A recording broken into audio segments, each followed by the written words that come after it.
Maqaaba kalma kana fura qulqullu saduun waaqee tokko name jaallatamtooti maatii Kiristoos kan isin jaallatu isinis Kiristoosiin kan jaallattan maqaa waaqayyootiin bakka jirtan hundumaatti akkam turtanii akkam ooltanii ameen maqaa waaqa keenyaa baraama baraatti kan ulfaatiif kan galatamu akkasumas deessoo haadha waaqayyoo kan taate qulqullittii dubara Maariyaam ulfina waaqayyoo isheef kenniin amma bara baraatti kan ulfaattee kan galatamteen ulfaataatu kabajni ergamoota toloota hundumaatiif akka kabaja isaaniitti kan isaaniif ta'e haa ta'u.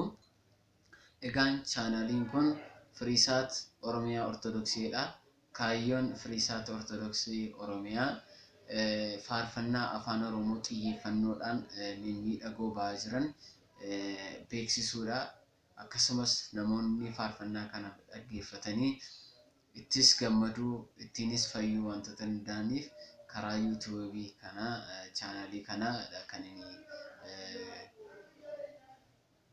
raabsuu barbaadeen chaanalii kana banuun dirqamsiisee dabalataan yaa'ilee hafuuraa jijjiiranii faarfannaa achirratti faarfatamu fi lallaba achirratti lallabamu illee karaa kana isinii erguu wanta danda'uuf isinis wantan asirraa ergu kana daawunlood godhachuudhaanis ilaaluudhaanis akka irratti fayyadamtanii akkasumas chaanalii kanas sabiskiraayib gochuudhaan akka na deeggartan maqaa waaqayyootiin isin gaafadha.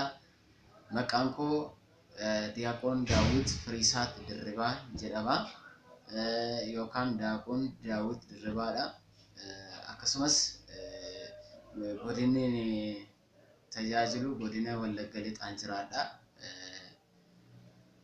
Egaa sabiskiraayib akkasiin naa gootanii reefuun banaa jira wanta ta'eef maqaa waaqayyootiin isin gaafadha. Galatoomaa waaqayyo isin haa eebbisu eebbi ayyaanni qulqulleettii dubara Maariyaam isin wajjin haa ta'u isin jira nagaan naa tura.